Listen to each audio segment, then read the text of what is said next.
Ladies and gentlemen, to talk about the Internet of Things, please put your hands together for Jeff. There he is. Jeff, everyone. Appeared out of nowhere. Hey, it's magic.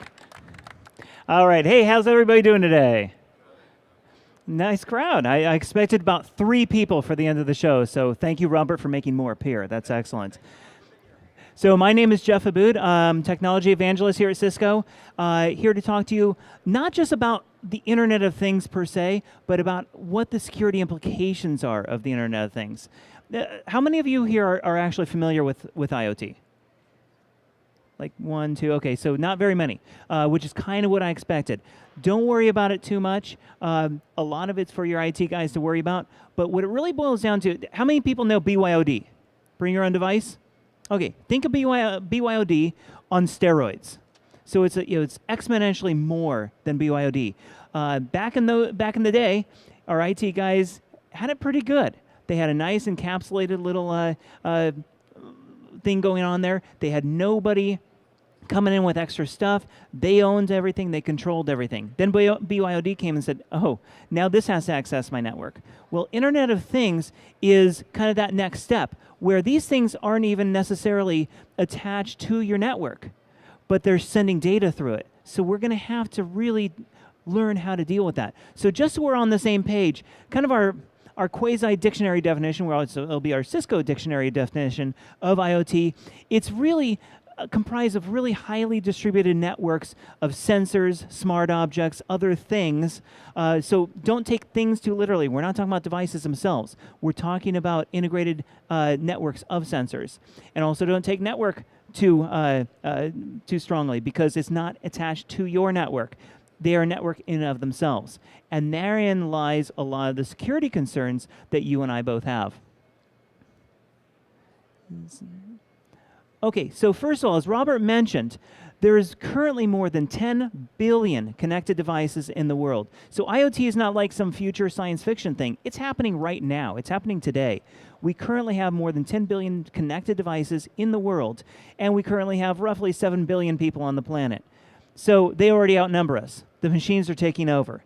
Now, the good news is that we can actually deal with it. Now, Cisco has actually developed a security architecture here. Oops, there we go. Okay, well, first of all, IoT is a game changer. Now, and actually, this is important because why do we care?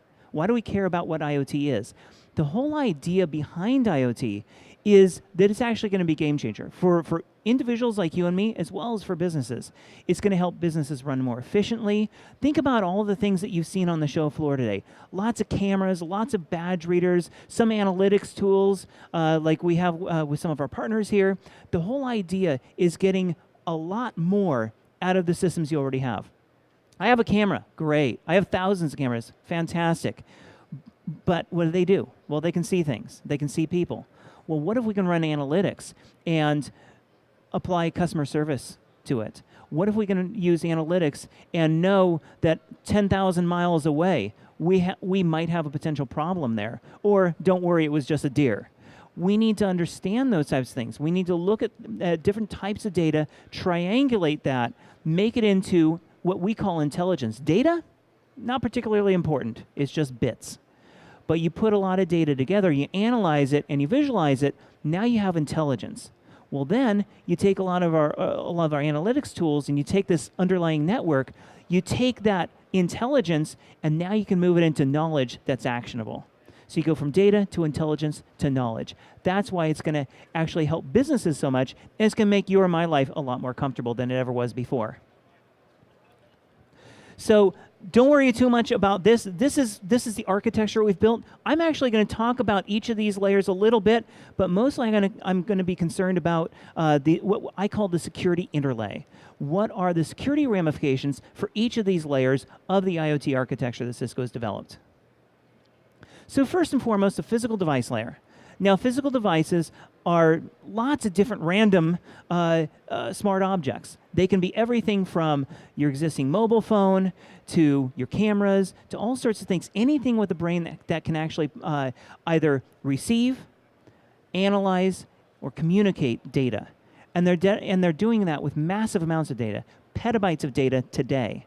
So all of that data is now going through your network.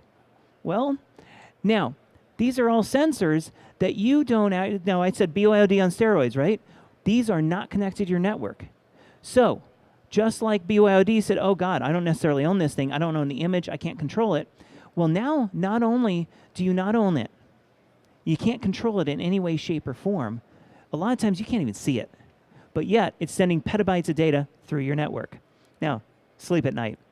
But that is what we're talking about when we talk about some of the security concerns. So these things are highly geographically dispersed. They're all over the world.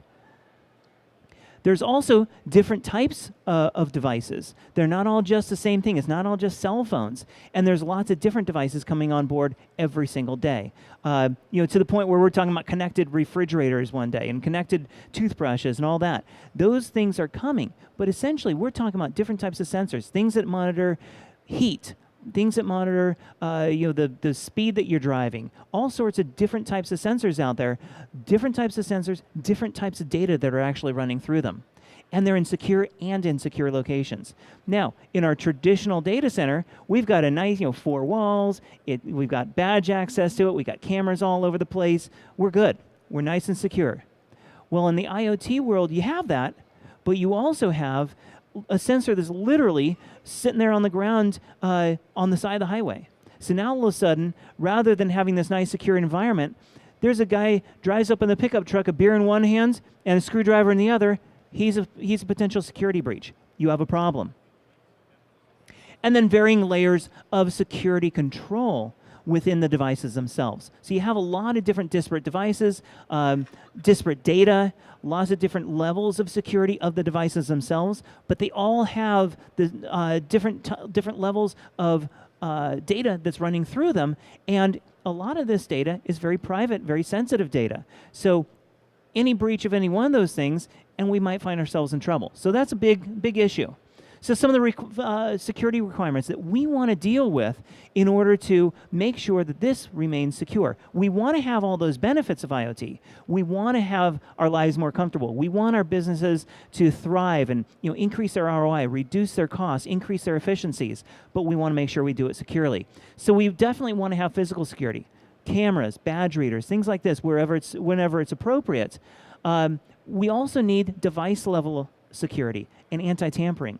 We don't want the guy in the pickup truck with the screwdriver in one hand and beer in the other to be able to actually get into that device and do anything with it. Now, that failing, we also need end-to-end data security. And I'm talking about if we have encryption from the moment it's collected till the end of our lives, that's end-to-end data encryption. And if we don't have that, if the guy gets in and the anti-tampering fails, we got to have multi-levels of security built into these things.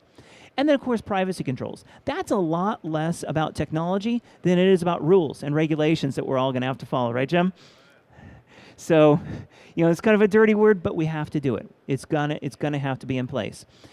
And then we have the distributed applications layer. These are the applications themselves. These are the software pieces that all of these devices are actually going to be communicating with. The sensors, actuators, et cetera, on them in and of themselves are useless if they're not communicating with something on the back end. That's the applications. Now, again, unlike that kind of our traditional IT world where we have a monolithic application, we'll call it Microsoft Office. It does one thing, it sits right here, I control it, I can see it. It does pretty much the same thing every time. Whereas with distributed applications, they're residing in multiple clouds all over the world.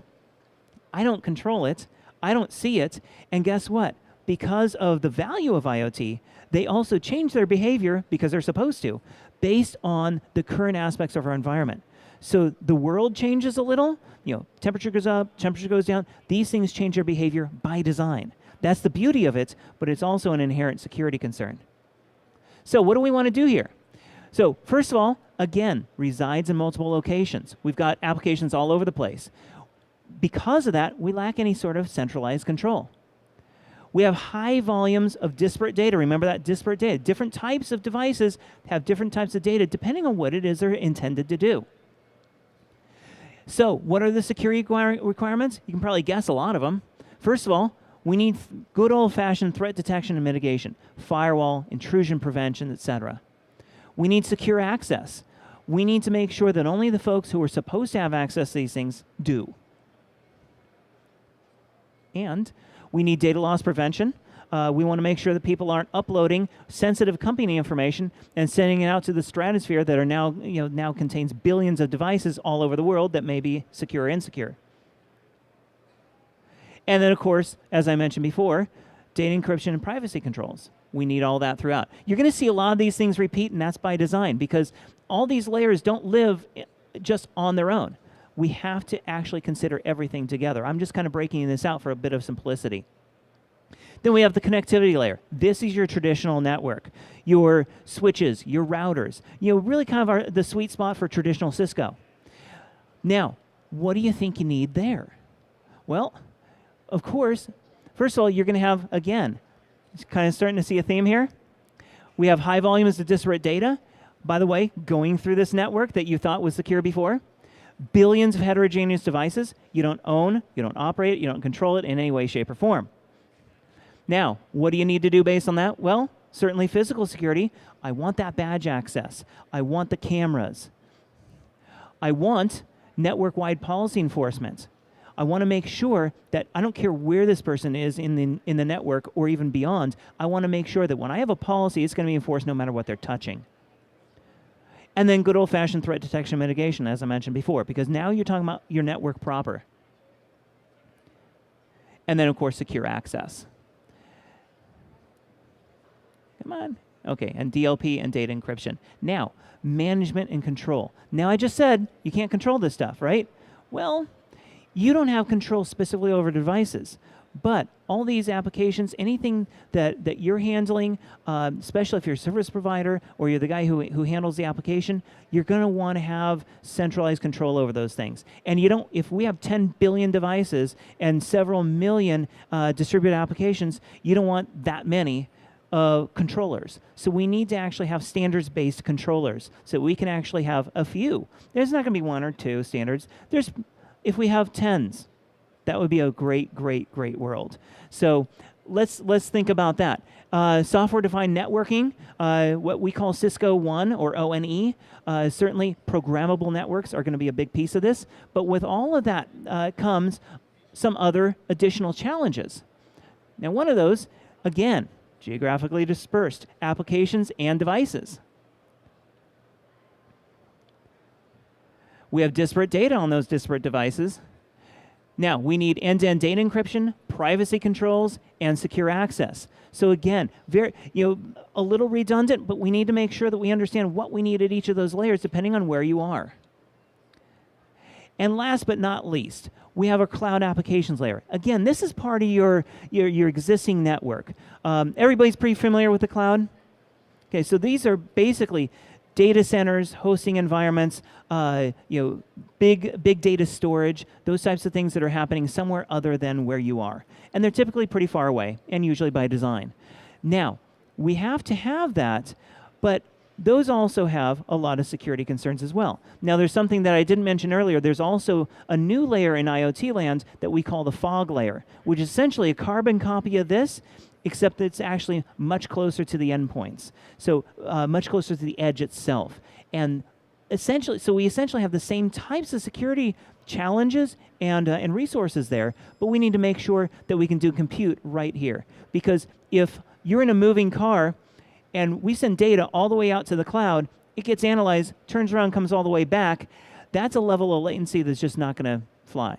It's really going to be unacceptable for us. So we got to have both. But what are the challenges? A lot of these you're going to find are the same as with several of the other layers, especially the network itself. So the high volumes of data, heterogeneous device types, geographic dispersion, and the security requirements also are going to be very similar. The physical security, I can't overemphasize the need for the physical security. And not just the physical security, and you'll notice, I believe my next one, would be threat detection and mitigation. Those two things, I almost hate to put 2 bullet points there, because true security means you have to take the physical security and the network security, that traditional firewall, IPS, etc. You got to put them together. They have to actually work together in order to really give you true security. And you'll want secure access. This is where big data is coming from, folks. You want to make sure it's extremely, extremely secure. And then data encryption. There's a reason why data encryption is there on every single one of these layers, because in a stack this high, you want to have end-to-end data encryption. You want to have traditional security. You want to have physical security. You want all this stuff working together to make sure it remains secure. So really, what I want you to take away from this, IoT is not something that you're going to think, well, yeah, we might do that. IoT is happening today. As I mentioned, there's already about 1.5 devices per person all over the planet and growing rapidly. So IoT is happening. We're just here to make sure that we can help you do it securely. So thank you very much. Thank you, Jeff. Pass forward your forms. Make sure your name's on it. We're going to draw in 30 seconds. Pass them forward, 30 seconds into the drawing.